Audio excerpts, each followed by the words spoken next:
বাংলাদেশ, নেপাল, ভুটান সেখানে সমস্ত মাল পরিবহন যায় সড়ক পথে এবং যেভাবে পরপর দুদিন ধরে এখানে হামলা শুধু নয়, টার্গেট করা হয়েছে হিন্দুদের। একটি হিন্দু হোটেল, শর্মা হোটেল, প্রসাদ হোটেল, তাকে ভাঙচুর করা হয়েছে, লুট করা হয়েছে। এরা চায় মুর্শিদাবাদ জেলাতে যে 28% হিন্দু আছে তারাও জমি জায়গা বেচে দিয়ে পালিয়ে যাক। তারপরে এদের টার্গেট হবে নদিয়া জেলা। নদিয়া জেলার দেবগ্রাম, পলাশী, কালীগঞ্জ থেকে শুরু করে করিমপুর পর্যন্ত এই বর্ডার এলাকায় আপনি যদি যান, মোট 9টি জেলার 6000 গ্রামে আগে প্রদীপ জ্বলতো, এখন প্রদীপ জ্বলে না। আগে শাঁখ বাজতো, এখন শাঁখ বাজে না। 6000 এমন গ্রাম রয়েছে বাংলাদেশের বর্ডার এলাকাতে যেখানে একটা মন্দিরের অস্তিত্ব রাখেনি। খোল বাজে না, মৃদঙ্গ খঞ্জনি বাজে না, হরিনাম হয় না, তুলসী মঞ্চ নেই। এদের গ্রেটার বাংলাদেশ তৈরি করার ষড়যন্ত্র, এটা আন্তর্জাতিক ষড়যন্ত্র। তাই অবিলম্বে প্যারামিলিটারি ফোর্স নামানো শুধু নয়, এনআইএ এর মাধ্যমে এদেরকে গ্রেপ্তার করতে হবে। এবং আজকে কোর্ট অন্তর্বর্তী অর্ডারে বলেছে, ভারত সরকার স্বরাষ্ট্র দপ্তর যদি মনে করেন এই মামলা, যে মামলাতে 35 জন অ্যারেস্ট হয়েছে, এরা কয়েকদিন অ্যারেস্ট হয়ে থাকবে, এদের কোনো ক্ষতি নেই।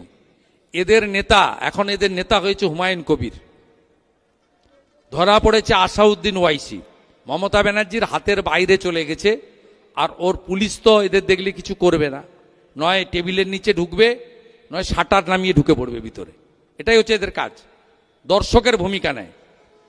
এরা এদের প্রত্যেকের বাড়িতে রেশন পৌঁছে দিচ্ছে, এই জঙ্গিদের বাড়িতে। বলছে আমরা কয়েকদিন পরে জামিন করিয়ে নেব। তারা জানে জামিন করিয়ে নেবে, কারণ পশ্চিমবঙ্গে যে সরকার চলছে, এই সরকারটা ওদের সরকার। ওরা সব জায়গায় বলে আপনি মাথায় হেলমেট না রাখলে আপনাকে 1000 টাকা ফাইন দিতে হয়, আর ওদের হেলমেট লাগে না। এই রকম একটা পরিস্থিতিতে এই জায়গায় গেছে। তাই এনআইএ হওয়া উচিত এবং অবিলম্বে প্যারামিলিটারি ফোর্স নামানো উচিত। এবং ভারত সরকারের লয়ার সেখানে দাঁড়িয়ে বলেছে, আমাদের হাতের কাছেই মুর্শিদাবাদে এই মুহূর্তে 5 কোম্পানি প্যারামিলিটারি ফোর্স রয়েছে, আমরা এক্ষুনি ডিপ্লয়েড করে দিচ্ছি।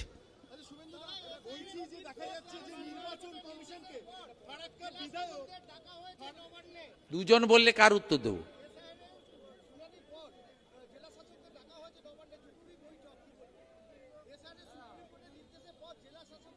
সুপ্রিম কোর্টে কি নির্দেশ? অর্ডারের কপি দেখান তো, অর্ডারের কপি দেখান। সুপ্রিম কোর্ট বলেছে যাদের এই যে নামের ভুল, এর জন্য মমতা ব্যানার্জি দায়ী। তিনি কেন ডাটা এন্ট্রি অপারেটর দেননি? বিহার সরকার যেখানে দিয়েছে, আপনি দেননি কেন? দায়িত্ব মমতা ব্যানার্জি হয়রানি করছে, করে বাজার মাতাচ্ছে। গোটা রাজ্যে চাকরি নেই, শিল্প নেই, নারী সুরক্ষা নেই, 19,000 স্কুল বন্ধ, 6,888 কারখানা তাড়িয়ে দিয়েছে, গোটা রাজ্যটাকে ধ্বংস করে দিয়েছে। ধ্বংস করার পরে যাতে মানুষকে ইলেকশন কমিশন বিজেপির বিরুদ্ধে বলতে পারে, সেই জন্য ডাটা এন্ট্রি অপারেটর না দিয়ে লোকের কাছে মেসেজ। লোক অত বোকা নয়। দেশকে রক্ষা করার জন্য পশ্চিমবঙ্গ হিন্দুদের হোমল্যান্ড, এটাকে বাঁচানোর জন্য লোক কষ্ট স্বীকার করবে। আর সুপ্রিম কোর্ট বলেনি যে BLA 2 কে সঙ্গে নিয়ে ঢুকতে হবে, অর্ডার না আসা পর্যন্ত বলতে পারেন না। সুপ্রিম কোর্ট বলেছে যাদের সহায়তা দরকার শুনানিতে, তারা সহায়ক নিতে পারবে। আপনি আমাকে অর্ডার দেখান, তারপরে বলবেন। সম্পূর্ণ সুপ্রিম কোর্টের অর্ডারকেও, আমি যেটুকু শুনেছি থ্রু লয়ার, সুপ্রিম কোর্টের অর্ডারকেও মিসকোট করে এরা সোশ্যাল মিডিয়াতে দিচ্ছে, রাজনৈতিক সভাতে বলছে। আজকে তো কোথাও কোথাও পশ্চিম মেদিনীপুরের চন্দ্রকোনাতে ওদের BLA 2ও ঢুকে গেছে শুনলাম। ঢুকতে পারে না, BLA 2 কথা নেই।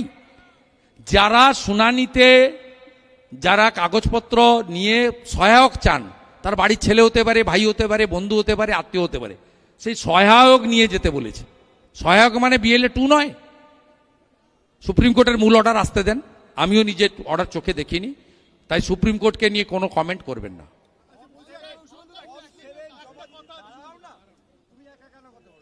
ফর্ম 7 জমা দেওয়ার ক্ষেত্রে আপনারা বাধা দিচ্ছেন, তৃণমূল আমরা বাধা দিচ্ছি, আমাদেরকে ওরা বাধা দিচ্ছে। বেশ করেছি, বেশ করেছি। ফর্ম 7 জমা দিলে তদন্ত করার দায়িত্ব এই ইয়ারোর, তৃণমূলের নয়।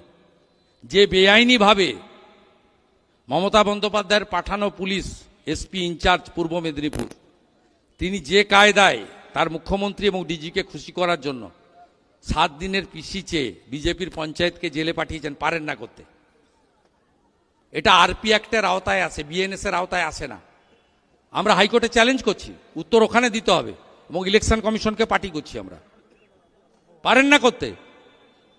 এবং যদি নোটিশে কেউ মিস ইনফরমেশন দেয়, তার বিরুদ্ধে আইনানুগ কোনো ব্যবস্থা নিতে পারেন না। এদের মূল লক্ষ্য হচ্ছে বাংলাদেশি মুসলিম রোহিঙ্গাদের বাঁচানো, নইলে এরা ভোটে জিতবে না। আপনি এই লোকসভা কেন্দ্রে মুসলিম বুথগুলো আর হিন্দু বুথগুলো পাশাপাশি রাখুন। কৃষ্ণনগর উত্তর দক্ষিণ BJP lead, Nakashipara BJP lead, Tehatta BJP lead, আর চাপড়া, পলাশী, কালীগঞ্জ থেকে কি মার্জিন নিয়ে 54,000 ভোটে আমাদের প্রার্থী হেরেছে দেখুন। এবং বাংলাদেশ পার্শ্ববর্তী এলাকাতে কাঁটাতারের বেড়া না থাকার জন্য, যেহেতু কাঁটাতারের বেড়া নেই, জমি মমতা ব্যানার্জি দেয়নি, অবৈধ বাংলাদেশি মুসলিম অনুপ্রবেশকারীদেরকে ঢুকিয়েছে। আমরা এদের নেব না, পশ্চিমবঙ্গ নেবে না, বিজেপিকে আনতে হবে। বিজেপিকে আনলে একদম কার্বলিক অ্যাসিড দিয়ে পরিষ্কার হবে, পরিষ্কার কথা। ভালো ব্লিচিং ফিনাইল রেডি রাখবেন। দেখুন,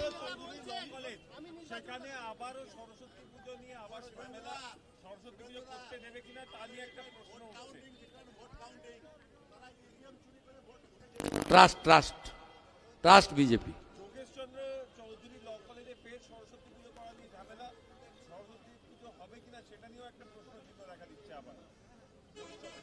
কোর্ট খোলা আছে তো, চলে যাবে।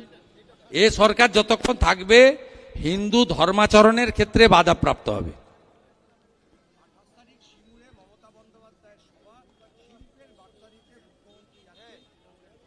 আচ্ছা, শ্মশান করে দিয়ে